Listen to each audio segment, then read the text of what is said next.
முன்னாள் முதலமைச்சர் ஜெயலலிதாவின் பிறந்தநாள் நிகழ்ச்சியில் கலந்து கொண்டு பேசிய முன்னாள் அமைச்சர் செங்கோட்டையன், எம்ஜிஆர் படப்பிடிப்பை முடித்துவிட்டு வீட்டிற்கு வந்த கையோடு பணத்தை எடுத்துக்கொண்டு ரிக்ஷா ஓட்டியவர்களுக்கு உதவி செய்ய புறப்பட்டவர் என்றும், அவரை போல இன்று கட்சி ஆரம்பித்தவர்கள் தன்னை நுழைத்து மனக்கோட்டை கட்டிக் கொண்டிருக்கிறார்கள் என்றும் கூறினார். தொடர்ந்து பேசிய அவர் 2026 திமுக கூட்டணி சுக்குநூறாக உடையும் எனவும் விமர்சித்தார்.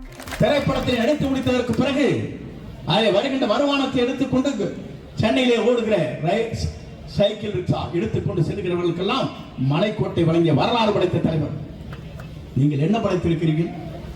எப்படி உங்களால் முடியும்? நான் கேட்கிறேன், இந்த தொண்டர்கள் எவ்வளவு பேர் இருக்கிறார்கள் இந்த இயக்கத்தில்?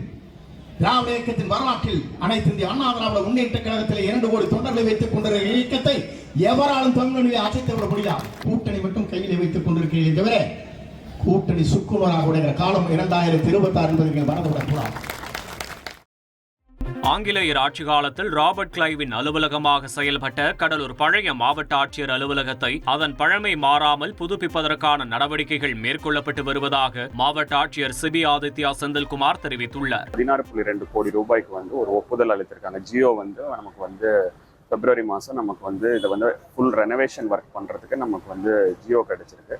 இது இப்போ டெண்டர்ஸ் இப்போ கூடிய சீக்கிரம் கூப்பிட்டு இன்னும் ஏப்ரல் மாதத்தில் இந்த டெண்டர் ஃபைனலைஸ் ஆகிடும். ஸோ நம்மளோட ஐடியா நம்ம கடலூர் மாவட்டத்தில் இவ்வளோ ஒரு ஹெரிட்டேஜான ஒரு பில்டிங்கை திருப்பி அந்த பழைய ஹெரிட்டேஜை ரீடைன் பண்ணுற மாதிரி ஃபுல் ஃப்ளெஜ்டாக ரெனோவேட் பண்ணி அதோட பழைய க்ளோரிக்கு ரெஸ்டோர் பண்ணுறது தான் ஐடியா.